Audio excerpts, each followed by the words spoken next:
Nagsimula na kagabi ang semifinals bakbakan sa Season 49 PBA Philippine Cup Playoffs. Nagtapat ang TNT Tropang 5G at Greater China Lasta Painters sa unang laro habang nagtagpo naman ang San Miguel Beermen at Barangay Ginebra Gin Kings sa ikalawa. Aling mga kupunan nga ba ang nakasungkit ng 1-0 series lead? Yan ang ulat ni teammate Rafael Bandairal.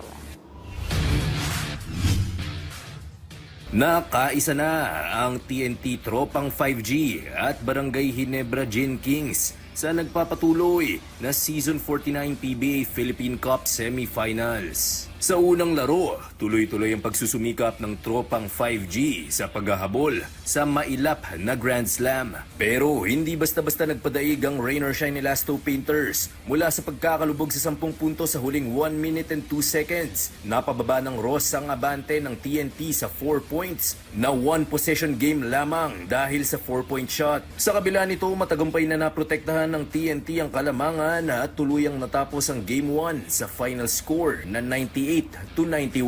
Pinangunahan ni Roger Pugoy ang tropa matapos gumawa ng 28 points na may kasama pang 4 assists sa parehong gabi kung kailan pumasok siya sa prestiyosong 5,000 point club. Kompletong team effort ang ipinamalas ng koponan dahil 6 sa kanilang mga manlalaro ang pumalo sa double digits. Yung team namin ganoon talaga. Palaging sinasabi nga ni coach na hindi kaya ng isang tao lang manalo. Kailangan kaming lahat.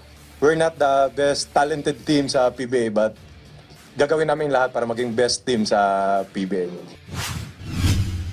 Sa ikalawang laro naman, nakakumpleto ng mainit na comeback ang Barangay Ginebra upang pataubin ang San Miguel Beermen. Pumalo pa sa 18 puntos ang kalamangan ng SMB, ngunit unti-unti itong tinabas ng Gin Kings. Pagdating ng 4th quarter, 2 free throws mula kay Troy Rosario ang nagbigay ng kalamangan sa Ginebra, 72-71. Umangat pa yan sa 73-71 kasunod ng isa pang free throw mula kay Stephen Holt at yan na ang final score dahil naubusan na ng oras ang mga serbesador. Nanguna si Japet Aguilar sa kanyang 18 points and 9 rebounds na dinagdagan pa ni Scotty Thompson ng 16 markers and 8 boards.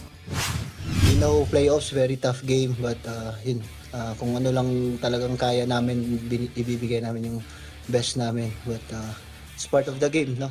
It's playoff time, so the physicality is there. Samantala, may natamong minor elbow injury si Thompson na maaring makaapekto sa Game 2. Sa kabila nito, handa naman umanong mag-step up ang kanyang mga backup, kabilang si RJ Abarientos kung kinakailangan. Bilang ako yung kailangan magkaroon ng mindset na kailangan gampanan or kung ano man tungkulin dito sa Ginebra. Lahat kami, nakita mo Kuya Nards Pinto coming from the bench, Jason the Leeds, staying ready lang, Maya and Mab. So wala kaming sinasabi na pag may na-miss na isa, kailangan ako. So walang ganun. So yung team namin is all about us. Walang me team dito. So I'm very proud dahil nagagawa namin yun kahit na sobrang bad shooting night kami. Idaraos ang Game 2 ng parehong serye sa Biyernes, June 27 sa Ninoy Aquino Stadium sa Malate, Manila. Rafael Bandeirel para sa Atletang Pilipino, para sa Bagong Pilipinas.